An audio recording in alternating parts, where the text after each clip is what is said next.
I hope you guys are having a good day. My name is Dr. Boyce Watkins, and welcome to drboycetv.com, the home for intelligent Black people. And speaking of intelligent Black people, I have the opportunity to speak with the one and only Nicole D. Price. Nicole is just not just a really smart Black woman, but she's also the author of the book Lively Paradox, right? That's correct. And then the wholly educated. I'm not gonna say the whole title. I'll let y'all go Google that. I'm trying not to cuss. I'm trying to get away from that, but then again, Ah, but it ain't gonna work. It ain't gonna work. But anyway, so I'd like to ask Dr. Price, how you doing today?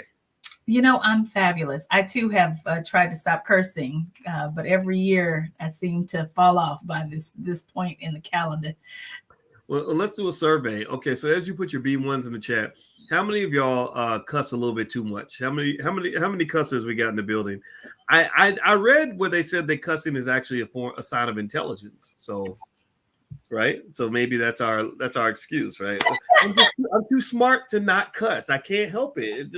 My brain is just making me cuss, and I got to get it out.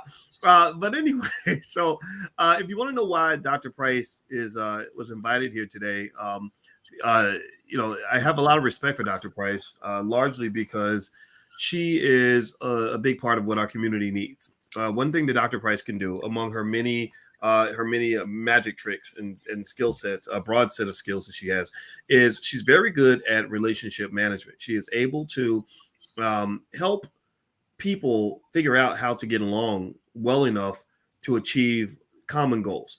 Now, now many of you know that we've been talking about relationships for a long time, and a lot of people thought that I was just getting weird. They thought that I was doing that because I got married, which obviously that plays a part in the shaping of who you are as a person. But one of the things I picked up, particularly from George C. Frazier, who came into this platform, is I said, that's it. That's the secret. If we can get our people to really be intentional about working together, getting along with each other, conflict resolution, we can achieve common goals.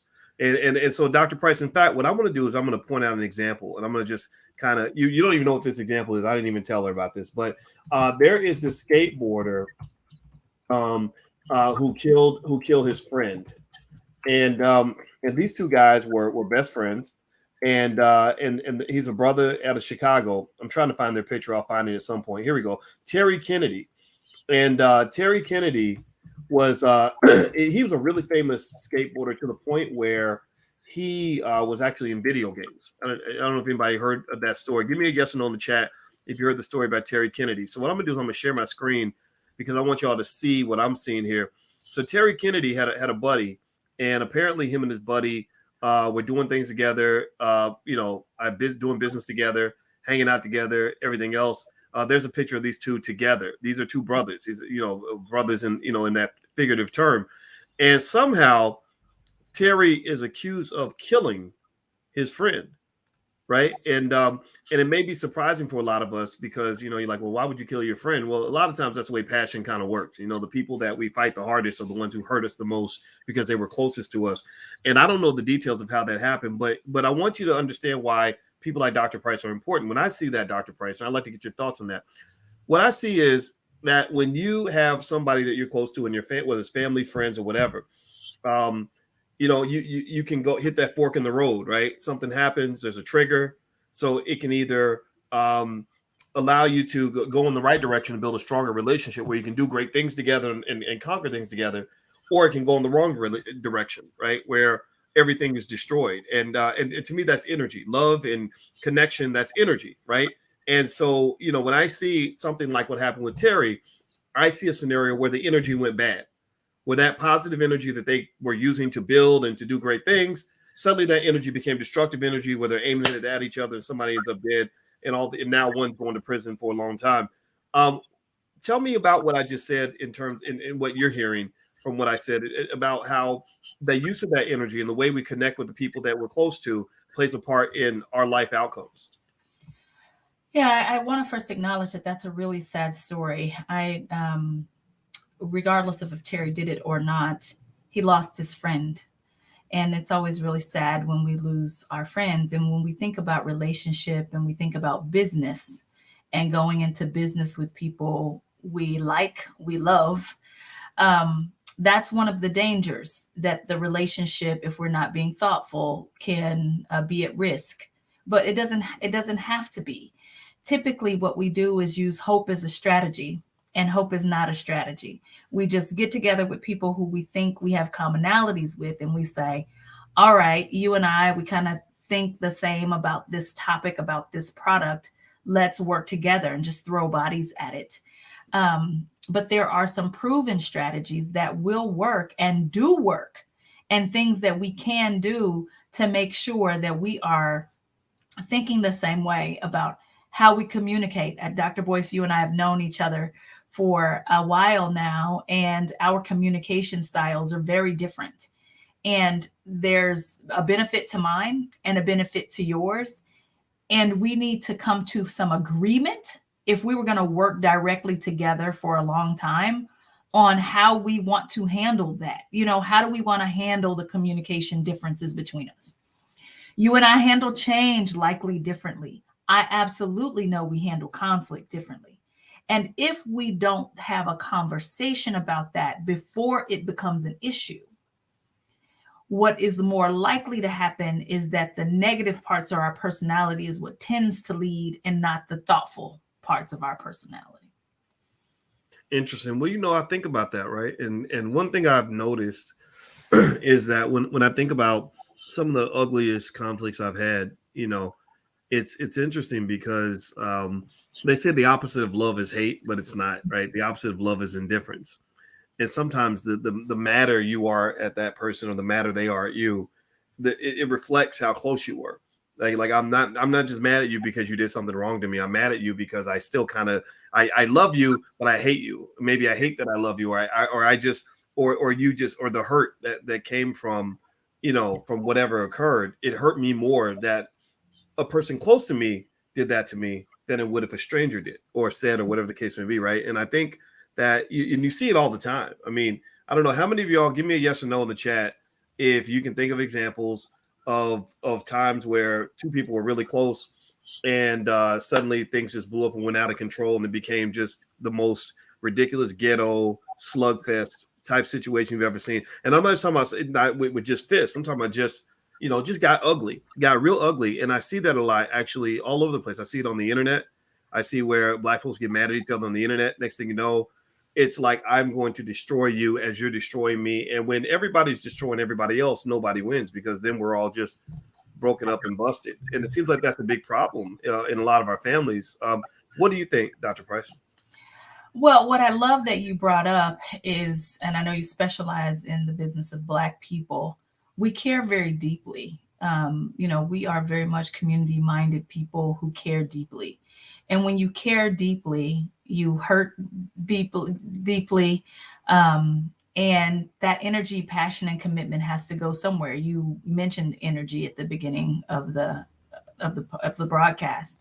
And so what I think is important, and that sometimes, again, that we still miss, is that when someone doesn't mean anything to me at all, there is absolutely no energy, no passion, no commitment. And then you layer in your life's work. And in many cases for entrepreneurs, my life savings.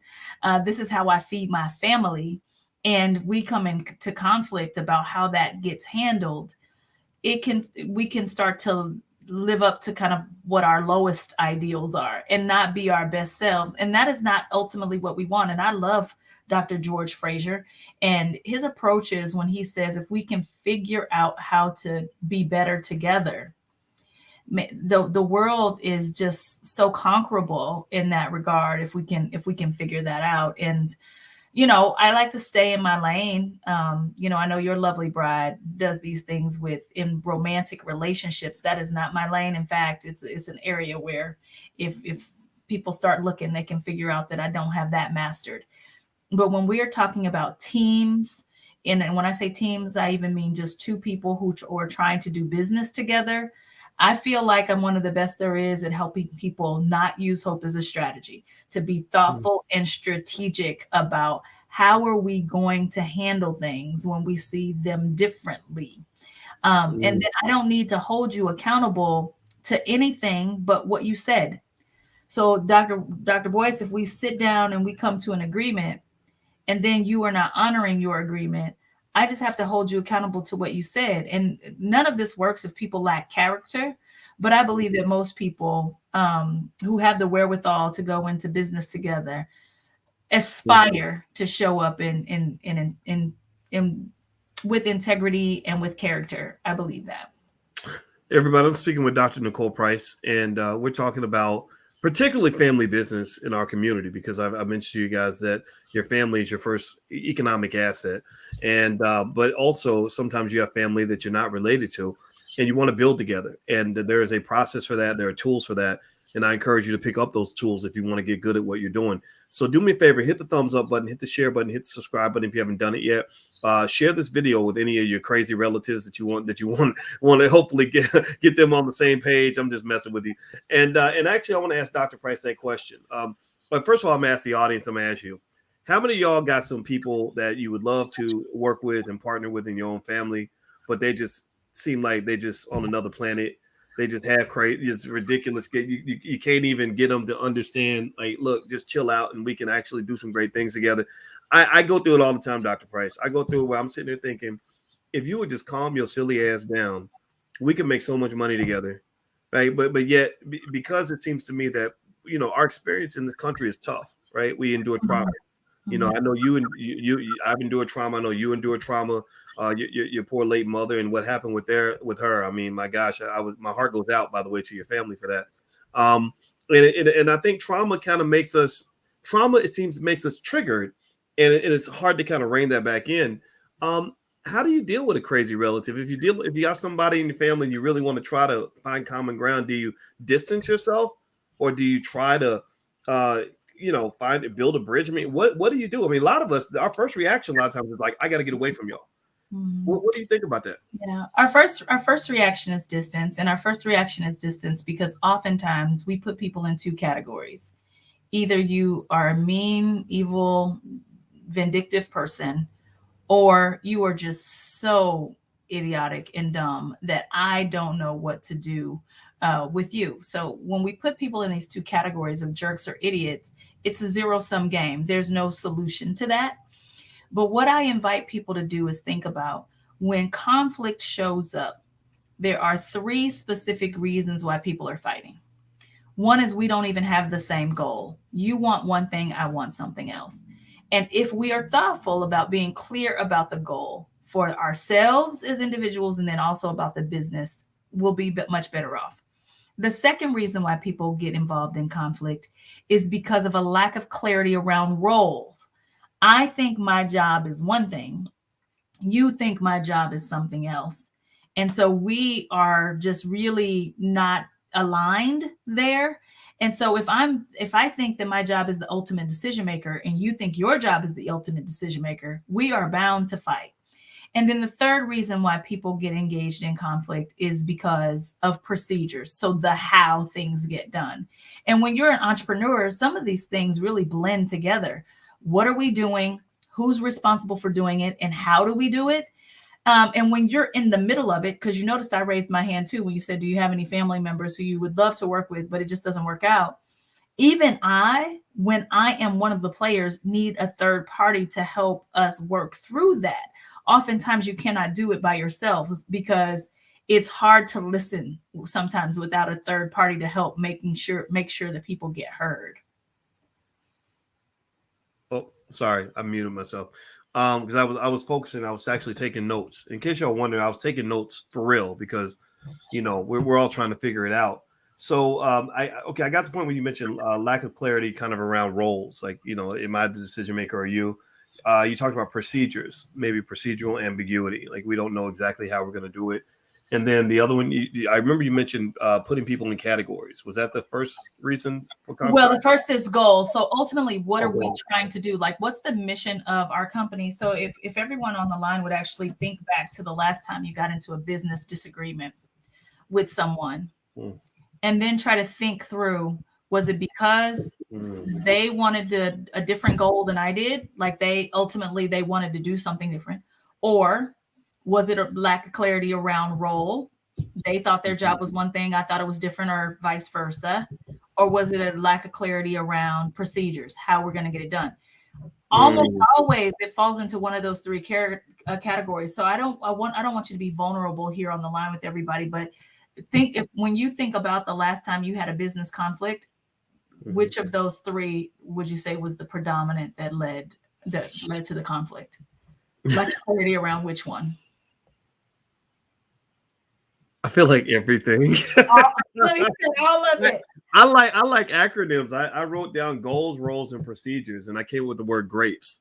So now the way I remember things is I have mnemonic devices. So I said, okay, if you eat the grapes, then you can be great. So everybody got the word grape. So that's going to be our goals, roles, and processes, GRP. But go ahead. I can't, because that's really important, powerful stuff you're saying. So please go ahead. Yeah, and many times people just think, especially entrepreneurs, right? What's amazing about us is that we were the people who were not afraid.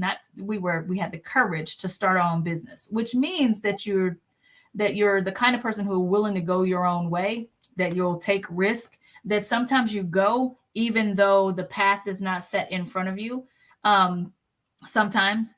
And so what that means is you might also be the person who's not likely to take the time up front to be thoughtful about these people, where they sit, what they do, how this all aligns to your ultimate mission and vision. You're just trying to get the bag. And to that I say, from a people standpoint on your team, I don't care if you've worked with just one vendor or with your clients or just, with one other person helping you, doesn't matter how big your team is. How is that working for you if you've not been thoughtful about who's responsible for what, ultimately, where are we trying to go, and how are we going to get there, and just really getting people clear on that. And as the leader, your job is to make people so clear on it that they get tired of hearing about it. Well, one time, Dr. Price, I heard the CEO of Domino's Pizza, he was describing what it was like building this company. He said, I just repeated myself for 7 straight years. And that stuck with me, and I do agree. I know, even as the head of the household, I have certain things I say in the house repeatedly to the kids, and they get sick of hearing it.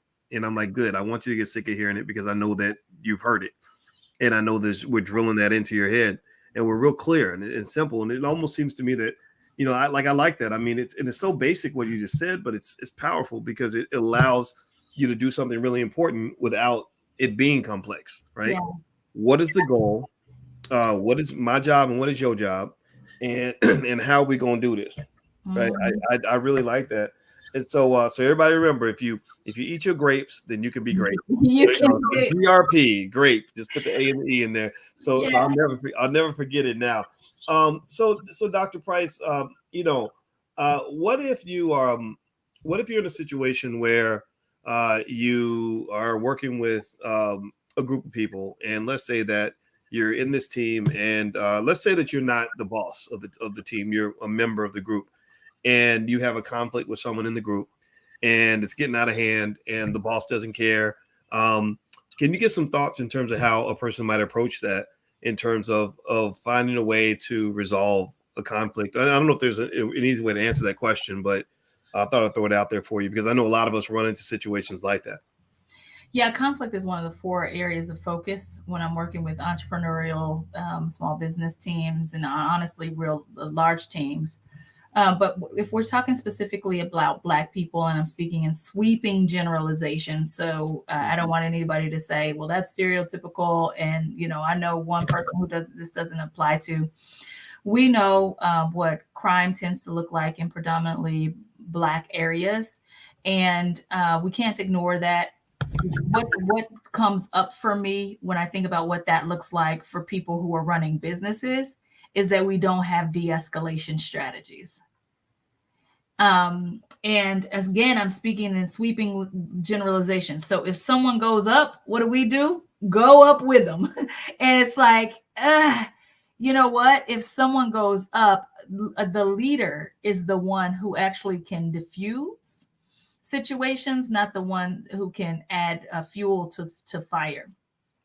And so a couple things that I like to leave with people to think about when conflict arises and you are not the leader and you're having conflict on your team.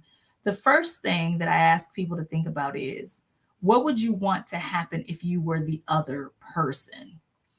Because people's like first thought is, I'm gonna go tell, like I'm gonna go talk to the leader, and none of us want to be talked about behind our backs.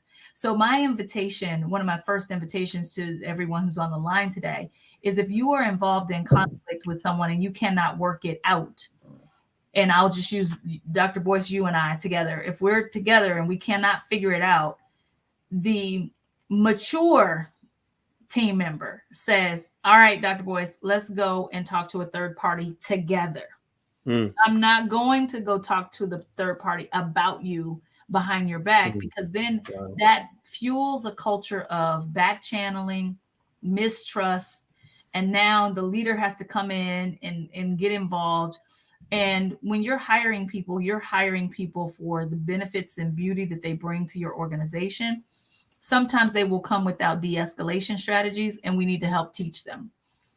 And so a question that we often ask on our team is, how can you get what you want and I get what I want? Most of the time, we think zero sum. We learn that from the best people on the globe, colonizers. And that is, if I get something, I must take from you. But actually, culturally, that's actually not in alignment with who we are. Culturally, we should be able to easily think about, how can you get what you want and I get what I want? And through having set in those constraints and at least trying to talk about it, you're more likely to get to a solution.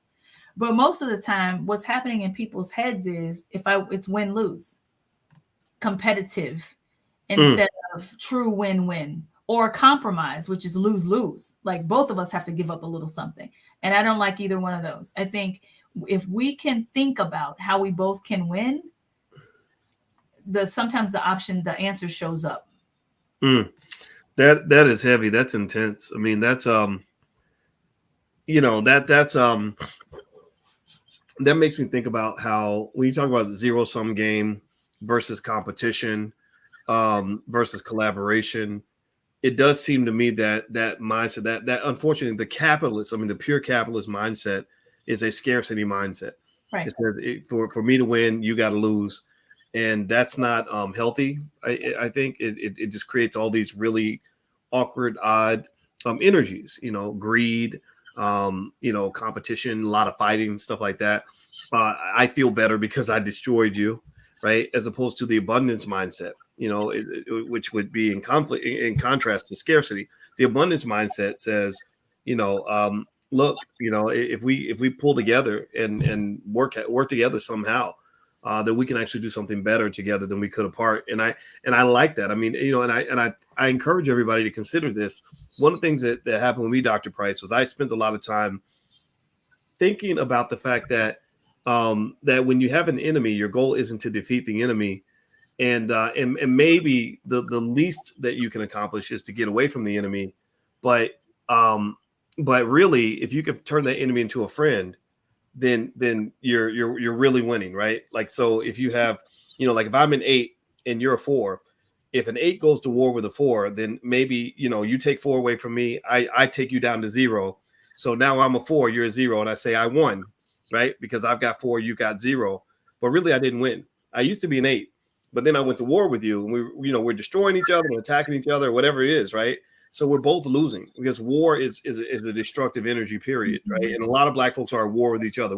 Some of y'all in here are at war with your own damn relatives, with your spouse, your siblings, all that, right? Best friends. It's terrible. We know what it's like in these streets, right? Yeah. But you think about it, right? Instead of my 8 defeating your 4, we all also know that my 8 plus 4 is 12. Wow, yeah. Right. And I encourage everybody to really think that way. But that really requires you to kind of shift away from what we're trained to think. I remember I had to kind of, because as a man, you're like chest thumping, competitive. I'm going to win. We're number one, And I was like, no, actually, I don't need to be number one. How about we all become number one? And then everybody's happy, everybody wins, right? And of course, that's idealistic, right? It doesn't apply to every situation. It doesn't, yeah. But I definitely know when Denzel watched. Anybody remember Crimson Tide when Denzel watched Gene Hackman's character as Denzel, He said he was talking about war, and Denzel said, "Well, actually, the enemy, the person you're fighting is not the real enemy." And he said, "So tell us, Mr. Washington, well, who is the real enemy?" He said, "Well, sir, the enemy of war is war itself." Right. So I encourage you, don't go to war with your family. Don't go to war with your people. And the closer they are, the more you are destroying, anything that's good right there. So Dr. Price, and by the way, I want everybody to know I'm talking to Dr. Nicole Price. Her website is right here. She actually coaches a lot of people. Actually, she's coached me in a lot of stuff. And that's why I was happy to bring her in, because I believe in her skill. She's really good at what she does. And she can work with you not just on as a team, but as an individual. And I went to Nicole because I said I want to be a better leader. I know that I have a little bit of influence, and I want to use that influence wisely. I want to use it in a way that's productive. My conflict in the situation I was kind of finding myself in was that you have different scenarios, right? You have some scenarios where you have quite a bit of power, where you can kind of just do whatever you want. In power, you can be tempted by power to use that power in a bad way. And I didn't want to do that. But then also you have, you draw attention from people that could be defined as predators, right? Who want to prey on whatever it is that they think you have. So the predators, I remember hearing Will Smith talk about it, and he said that the hard part is that you have to find a way to fight off your predators without letting your heart go dark, right? You have to use your power in a productive way. Like, I love something Will said. He said, the cool thing about being famous is that you can say that you can give a person the tiniest compliment and it'll change their whole world. Like, they'll remember that for the rest of their life. You tell them they have that's a great looking outfit. They'll be happy all day long and wear that outfit for the next 10 years, and I like that, because that shows the positive use of that power and energy. And so when Nicole and I would talk, and I'm going to stop talking, actually, because I want her to talk more than me. But we would talk. I was sort of like, okay, how do you balance that, right? Because you run into situations that are tough, and then you want to clam up and close down and shut down and get away from me, and because I don't need to talk to anybody. But you can't do that, right? You have to be able to move differently over time. So a lot of you are leaders. A lot of you are CEOs. How many of you in here are entrepreneurs? How many of you started a business? I mean, you're CEOs, you're leaders in your families, leaders in your communities. I encourage you to get the kind of support you need so that you can actually balance yourself enough to do your job right. Because if you do your job well and you empower and strengthen the people around you, it definitely makes you stronger. So Nicole, maybe you can talk about that in terms of, I'm not even going to frame it as a question. I'd like to get your thoughts on some of what I said. One of the things I noticed is that self-preservation is a natural emotion. We all want to kind of make sure that we're good and safe and protected. And what I learned is that by empowering other people around me, I was empowering myself. So it's allowed me to be giving and selfish at the same time, if that makes any sense, right? I didn't have to become a martyr. I could actually understand that the more I'm supporting the people around me, the stronger my organization got to be, the stronger my circle was. And then my circle actually came in and backed me up when I needed them. What do you think about some of that in terms of just that whole process? Well, I am actually a fan of growth mindset. I think you know that for sure. And my job is to be of service to you. When you call me as your coach, you say you didn't want to talk too much, but my job is to listen so that I have a good understanding of what, challenge you have, so I can be really helpful. And when I think about my own business, I wasn't even close to 7 figures when I was just thinking about how I could protect my own stuff. Yes, I have trademarks. Yes, I have copyrights. Those things are important. You don't want to be irresponsible with your intellectual property. But my first 7-figure year came when and you know this, Dr. Boyce, when I started sharing publicly on social media for free, 3 days a week, some of the basics of my content. And I know that many of my competitors follow me religiously. I know that they repeat things that I say, and there's enough sun to shine on everybody. And if I'm being honest, there's so much work to do in the space where I work that I can't do it all anyway. And so why not help another sister eat? Why not help another brother eat? And quite frankly, because of my background as a chemical engineer and kind of understanding more how process works and my level of education and research in some of these things, I can help people to make sure that they're talking about what they know. And so when I think about abundance, when I opened my heart up, and that's what I mean, when I opened my heart up to say, what is for me is for me, nobody can take it. What is for you is yours. I don't even want it. And I can share freely because it is mine. Like that's a mindset I can't convince someone of, but I will tell you, if you just try, I don't know, once a month to just say, whatever someone asks me today, I'm going to say yes. And just see what happens. See what the universe gives you. Every time I've said yes to you, Dr. Boyce, it has been a benefit to me, regardless of if I made financial dollars from it. And I'm not suggesting anyone go broke, like trying to be generous. That's not what I'm suggesting. I am suggesting, though, that when we believe that there's not enough to go around, it's really hard to grow. It's really hard to grow our business. And I think about that. And when we think about our employees, when we're saying things like, I can't find people who want to work, these people are lazy, they don't want the same things. And what I would say is more true is that leaders have to learn how to inspire people around the work. Some people are naturally inspired around your work, and other people need to be elevated a bit. And as the leader, if you can't motivate someone to want to follow you, whose challenge is that? Is that our employees or is that ours? And I believe it's the latter. And so that's what I'm here for. And I wanted to tell you that for your folks who are on the line today, typically a 12-month coaching session is $10,000. But for everyone who signs up, we're offering it for a mere $275 for anybody in your organization who signs up. And the code is COACH. I don't know if you want to share that with everybody, but here's my thinking. I want Black people to have their own personal development plan as part of their business. I've given a personal development plan to you and to your brother Lawrence, and I'm sure it has been really helpful to you, and you can talk about that. But really to help you understand, what's your leadership style? How do you handle the communication? How do you handle conflict, change, and decision making? And if you want to be your best self, because Dr. Boyce, I also don't try to change you. You know that there are certain things about who you are that I'm like, oh, it makes me just a little nervous. But when you come to me, I'm not trying to change you. I'm trying to help you make progress on your goals. And that's my role as a coach. So typically $10,000 for the year, but happy to, for your folks, it's do it for $275. And again, that'll include a development plan that even if they decide not to work with me going forward, that development plan can help them with their team. Okay. Yeah. Well, I like that a lot. So her website, Nicole's website is NicoleDPrice.com. And the code word is coach. It's coach. Yep. And you just go to the store. And if you want to bring yourself and maybe your assistant, or yourself and maybe your COO, you get an even additional 10% off for getting more than one coaching session, or more than one coaching seat.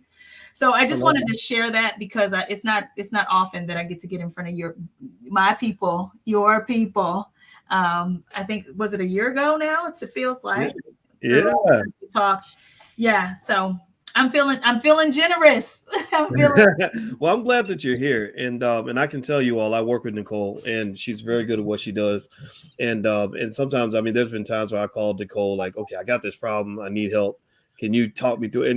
And what really I was impressed, and I'm looking at a couple of words I wrote down as you were talking. Whenever she talks, I take notes. I want everybody to know that. And two words that came to mind when you were talking was, you talked about listening.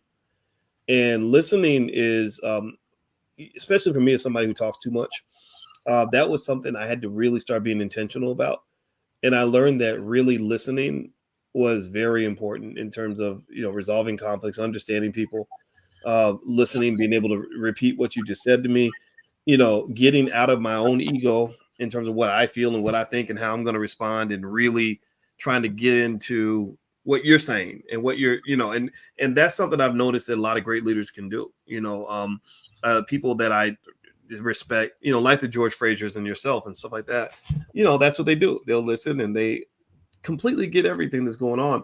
And the other thing that came to mind, the other word was the word reciprocity, aka trade. I think that everybody needs to understand this. This is something that wealthy people and the billionaires and millionaires, the good ones anyway, understand, I believe, which is that trade is the key to wealth.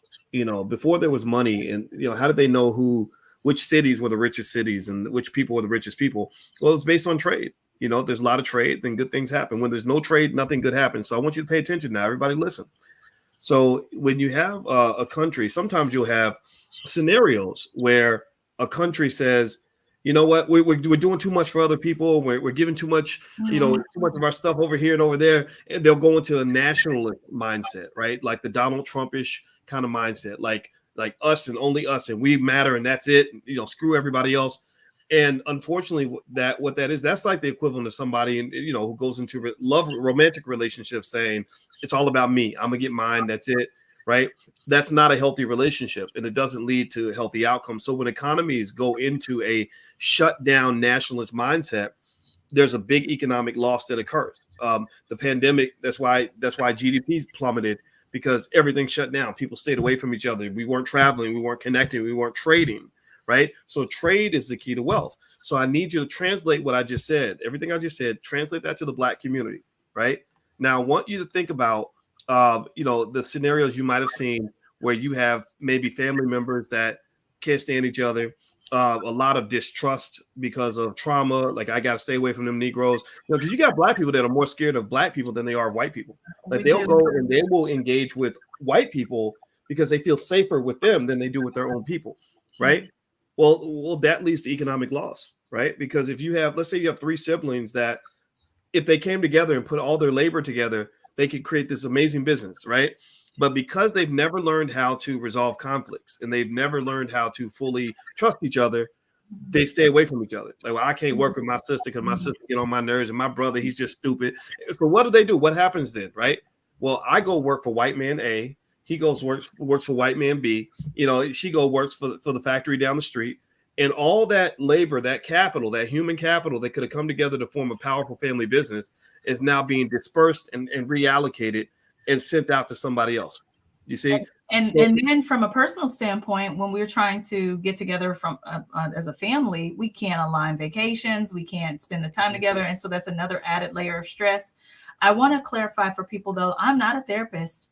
And I do think everyone needs to have their own personal therapist, because sometimes, and I'm talking about me too, so I am not disparaging anyone else.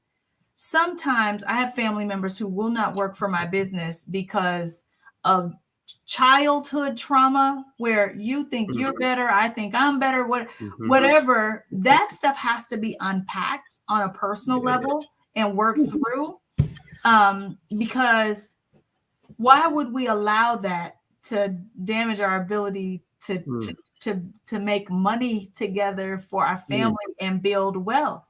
Even when you talk about trade, I mean, at this point, I do kind of consider you friend, family, maybe. We trade. Yes. We trade. And I don't think anyone is feeling like they have lost out because we trade. Yep. And I agree 100%. I think that is, and trade requires trust. Yes.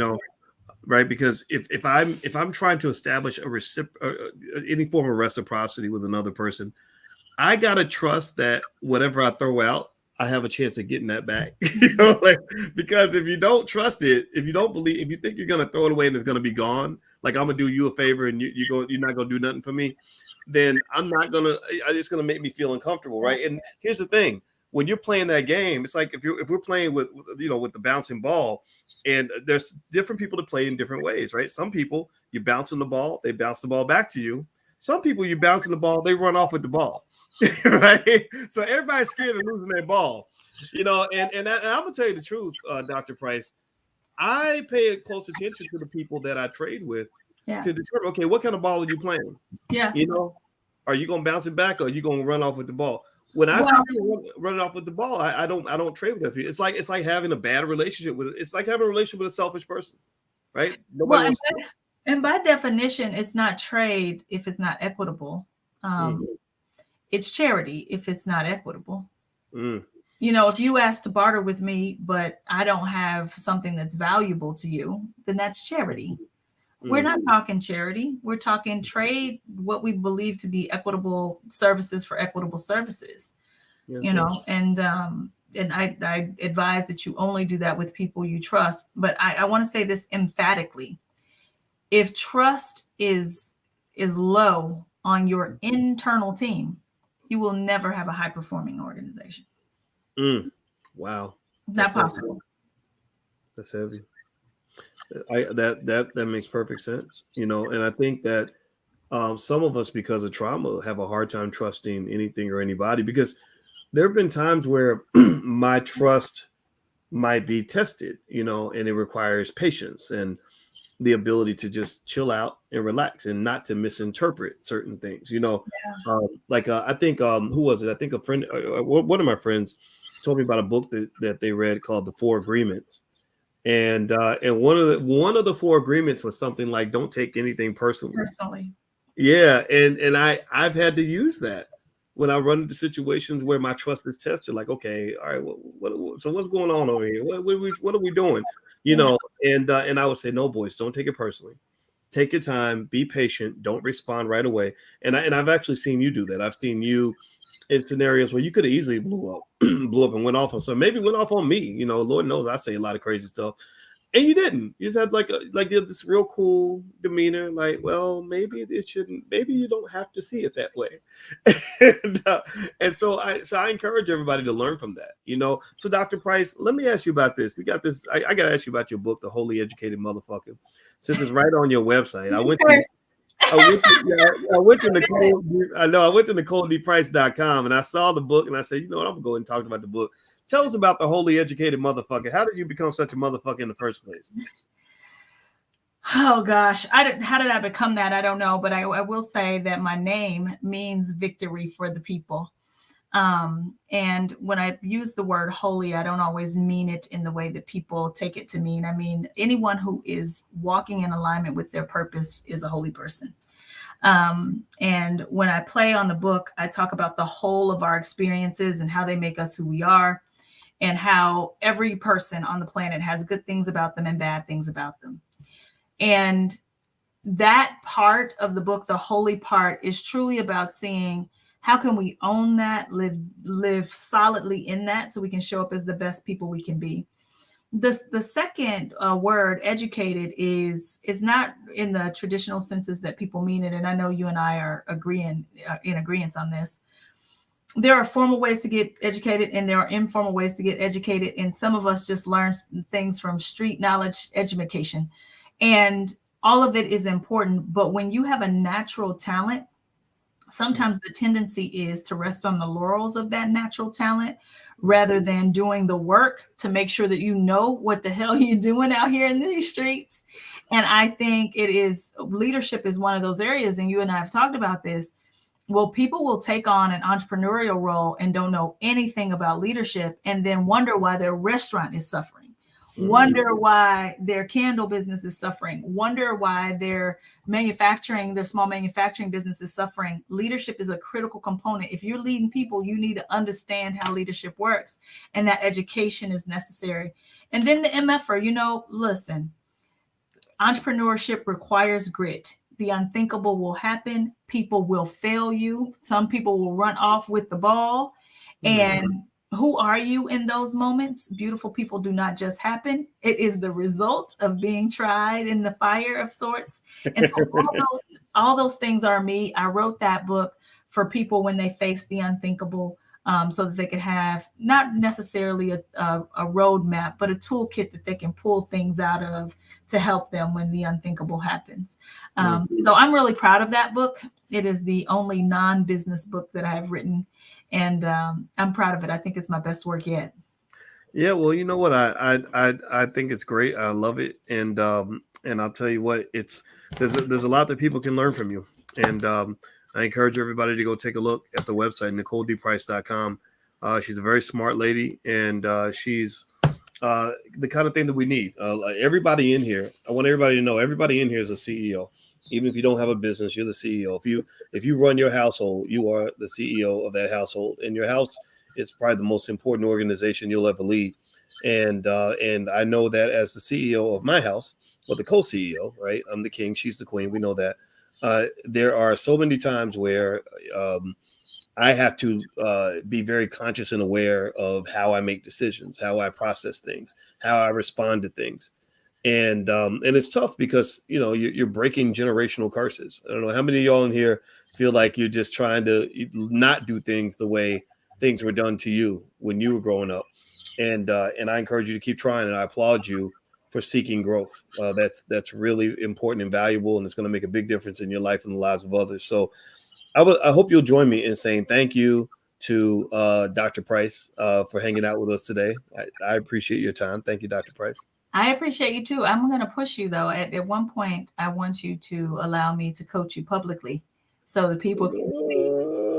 Yes. Yes. The next time you get into a fight with the baby or somebody, I think we should those fights are fun. I like that. But what if I like to fight? When I was little, when I used to get in fights, my mama, I remember I got in one big fight that lasted about 2 hours.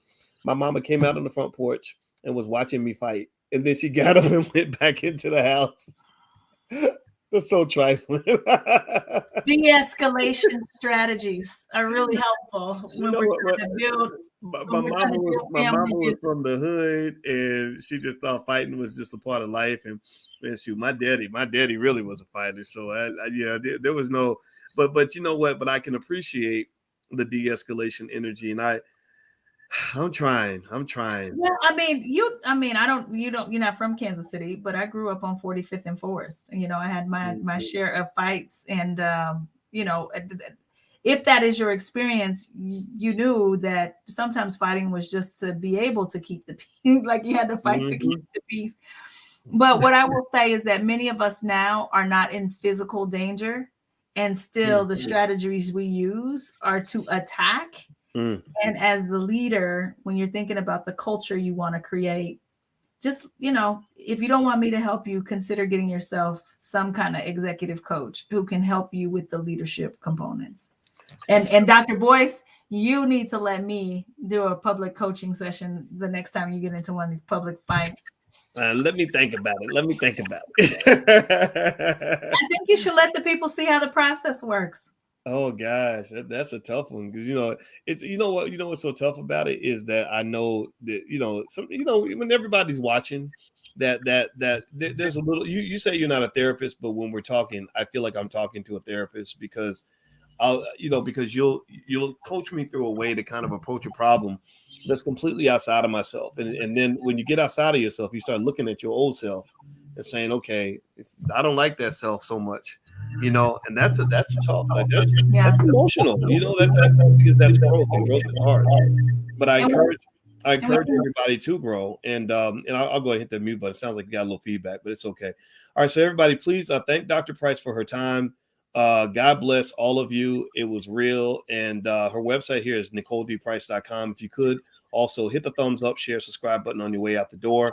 And we will see you all soon. And Dr. Price, you can just hang on and we'll say goodbye offline. So take care, everybody. Have a good day. See you soon. Bye-bye.